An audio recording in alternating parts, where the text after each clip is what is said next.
Hey everybody, welcome back to the channel. So this video I'm going to show you how to install the TeamZ tubular front end. As always, there will be a link in the description to all parts used. So I went ahead and got the welded version to make life a little bit simpler. Let TeamZ do all the work, and all I got to do is hold it on there and weld. So let's go ahead and get started and see what we got to do. Alright, so to start this process, obviously you've got to take the full nose off. I took it off in one piece, and it's just, you know, the bolts along the fender here. I think they were maybe 5/16 or whatever they were, and then everything that attaches it to the front. So as you can see from right here, before I took the fender off, this piece of tape that goes a long ways, I put that down on the edge of the fender, so as I'm putting the new front end on, the bolts that actually hold the fender on, I can kind of line up the hole with where it was before, because I know the fitment of the fender before was on. So that's why that piece of tape is there. And then I put another piece of tape right here on my cut line. So TeamZ calls for 16 1/4 from the firewall. So I did it just a hair past that, and then I'll sneak up on that 16 1/4. So I did that, and then from my roll cage, I've got the dash bar right here. I laid it across the top, and I'm looking at my gauge to make sure the car is level. And then I also put it in the rocker on the inside of the car and made sure the car was level front to back. So the car is pretty much level. So what I'm going to do now is start putting more tape down here and try to get this fender cut off. So that's where I'm at, and that's what I'm going to do, and then we'll kind of go from there. So as you can see with the cut line here, one thing to note, so you have this hole right here lines up on a hole, and I'll show you on the TeamZ for placement. So it should be pretty easy, but I'm gonna go along this cut line and then follow it kind of all the way down, going right about here, and then I'm gonna cut down here, probably leave maybe about 1/4 inch at most, and then once I get the tube front end on, I'll sand or grind that back until where I can weld it. But I'll show you that piece on the front that this hole corresponds to. So here's that hole on the front. This obviously goes into the frame, the upper frame, and then this hole kind of lines up with that other one. So that's how you'll know you're pretty much on. And then, like I said, this is to bolt the fender back on. That's why I put that piece of tape along that edge that you saw, so I can try to at least, obviously this has got play left and right, but at least try to get it centered or close so I know the fender will go on straight. All right, so I got the front end cut off. I'll show you a little thing. So one thing I found out, if you look right here, so this rail that comes up and where they pinch together, it's almost at the same height as this one. Now if you look at the other side,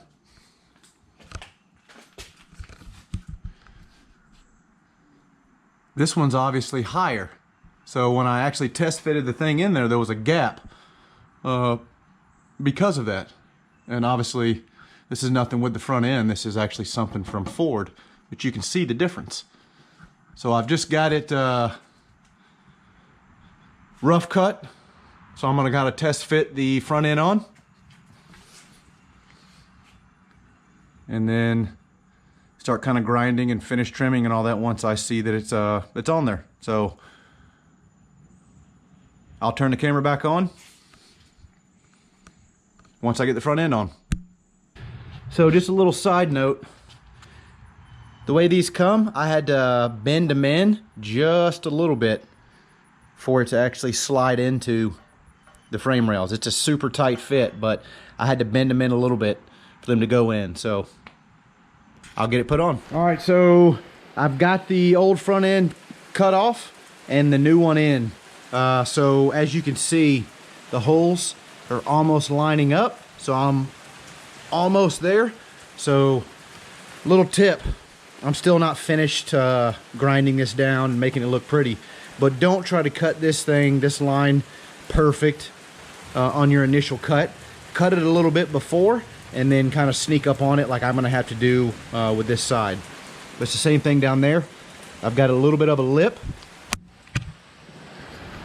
You can kind of see, because I still have the K-member on, I've got this UPR K-member, but I couldn't grind it all the way flush because it's basically to where the K-member is. Oh Jesus, look at these nasty shocks. Yeah, those got to, or struts, those got to change. Anyways, so I ground it about flush with that, so it still gives me about 1/4 of an inch to weld this thing to. So there's that side. As you can see, it fits pretty good right here.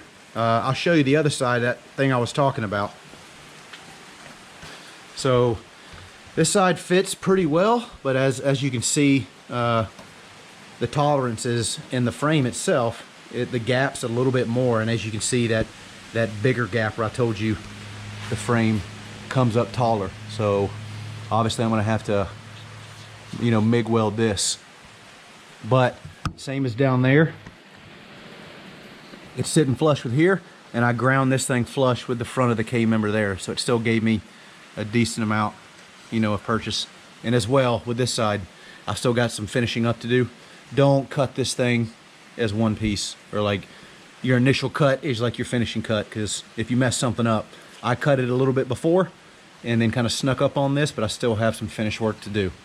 So there it is. I've got it almost straight. Obviously it's just sitting on there right now. I've got a bar going across right here, and then what I'm also going to do is put another one on the actual piece of the rail right there and see what the angle of that rail is, and then make this one equal that. So once I get it where it's square, I'm gonna start doing that. So I'll go ahead and start grinding and working this thing, and then try to get it square, and then we'll see you again from there. Excuse my messy garage. All right, so I've got the front end kind of mocked in and test fitted in. So what I'm actually doing now is I'm making sure I've got a bar from my roll cage sitting across to make sure it is level, you know, left and right. I'll do the same on the bars coming this way, and I'll show you how I'm going to do that. But what I'm actually doing now is hanging plumb bobs from this hole, and I already did it on the other side right there and drew a mark. So once this stops moving, I'll do another mark, and then there's a spot on the frame back there, on the front frame. It's got holes I think they used to line it up. I'm going to measure both and make sure and potentially move this thing around until those measurements equal the same.